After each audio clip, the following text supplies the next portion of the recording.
تو پاکستان کا ایک نمبر کا شہری ہمیں ہونا چاہیے، دو نمبر نہیں۔ ہم منارٹی نہیں ہیں۔ حق لینے کے لیے ایک وطن کا قائم ہونا بہت ہی ضروری تھا۔ پاکستان انشاءاللہ بہت ترقی کرے گا، بہت آگے جائے گا۔ قائد اعظم زندہ باد، پاکستان پائندہ آباد۔ ناظرین، میں موجود ہوں قائد اعظم محمد علی جناح کے مزار پر، اور آج جو ہے پورے پاکستان میں منارٹی ڈے جو ہے وہ منایا جا رہا ہے۔ ہمارے ساتھ موجود ہیں پاسٹر امجد صاحب اور گوسوامی صاحب۔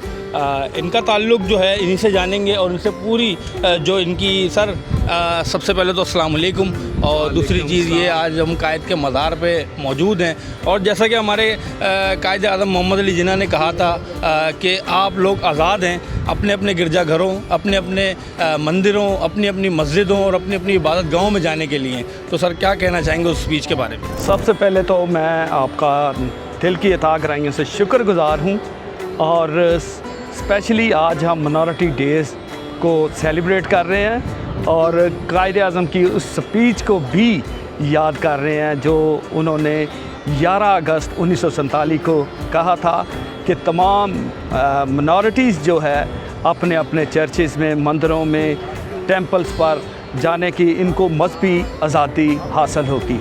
لیکن انہوں نے برابری کا اس وقت کہا تھا کہ پاکستان سب کے لیے برابر ہے، لیکن آج ہم دیکھتے ہیں تو بہت جگہوں پر ہم منارٹیز کے ساتھ جو ہے رویہ جو ہے الگ رکھا جاتا ہے، اسپیشلی جب کبھی کوئی ایسے نوکریوں کا مسئلہ آتا ہے یا کوئی ایسے کمپٹیشن کا آتا ہے، امتحانات کا آتا ہے، تو منارٹی کے مخصوص سیٹیں انہوں نے مقرر کر دی ہیں۔ حالانکہ ہم چاہتے ہیں کہ جو اس وقت نعرہ لگایا گیا تھا عالی قدر جناب قائد اعظم محمد علی جناح کی طرف سے کہ ہمیں ہر طرح کی آزادی ہونی چاہیے، یعنی کہ اگر پاکستان میں رہتے ہیں تو پاکستان کا ایک نمبر کا شہری ہمیں ہونا چاہیے، دو نمبر نہیں۔ ہم منارٹی نہیں ہیں، کیونکہ پاکستان کی تعمیر و ترقی میں مسیحیوں کا، منارٹی کا بڑا اہم رول ہے۔ اگر وہاں پر ہمارے مسلمان بھائیوں کا خون بہا ہے تو وہاں پر جتنی منارٹیز آج ملک پاکستان میں رہتی ہے برابر کے شریک ہیں۔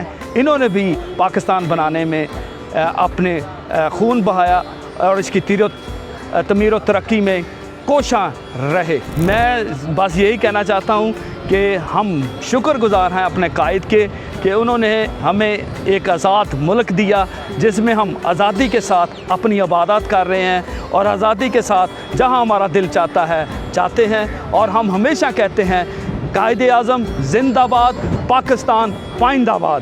اچھا سر، ایک اور چیز، پاکستان کا جو دفاعی معاہدہ ہوا ہے حال ہی میں ہی، اور بہت زبردست دفاعی معاہدہ ہے کہ اب پاکستان جو ہے وہ اور مضبوط ہو گیا ہے، اس کے اوپر کیا کہنا چاہیں گے؟ جی، میں سب سے پہلے تو حکومت پاکستان کو اس بات کی مبارکباد دینا چاہتا ہوں، اور اسپیشلی اس معاہدے کے لیے کہ یہ تینوں ممالک مل کر جو ہیں ایک دوسرے کے دفاع کے لیے ہر وقت تیار رہیں گے، اور میں سمجھتا ہوں کہ پاکستان کو اس میں بڑی عزت اور بڑی ہی پذیرائی ملی ہے۔ اسپیشلی ہمارے پرائم منسٹر جو ہیں، اور اسی طرح فیلڈ مارشل صاحب، انہوں نے پاکستان کے لیے بہت کوشش کی ہے تاکہ ملک پاکستان کو ترقی کی شاہراہوں پر آگے بڑھتا ہوا دیکھ سکیں۔ اچھا، ہمارے ساتھ موجود ہیں گوسوامی صاحب جو کہ ہندو کمیونٹی کو ریپرزینٹ کرتے ہیں۔ سر السلام علیکم۔ وعلیکم السلام۔ کیسی طبیعت ہے آپ کی؟ جناب سر، قائد کا بیان یاد ہے؟ جی بالکل ہمیں یاد ہے۔ اصل میں قائد کی وہ اسپیچ، وہ بیان، ہم اسے ایک پرومس کے طور پہ لیتے ہیں، ایک وعدے کے طور پہ لیتے ہیں۔ ایک ہمیں سمجھے کہ جو پرانے پاکستانی ہیں جو 11 اگست تک میجورٹی میں تھے، 3 دن بعد وہ منورٹی میں شامل ہوئے۔ منورٹی اور میجورٹی کا فرق انہوں نے ہٹا کے بالکل سب کو ایکول لے کے چلے، اور سب کو کہا کہ آپ اپنی مذہبی عبادت گاہوں میں جائیں، آزاد ہے آپ مندروں کے لیے، ماسک کے لیے، چرچز کے لیے، گرجا گھروں کے لیے، اور آپ برابر کے شہری ہیں۔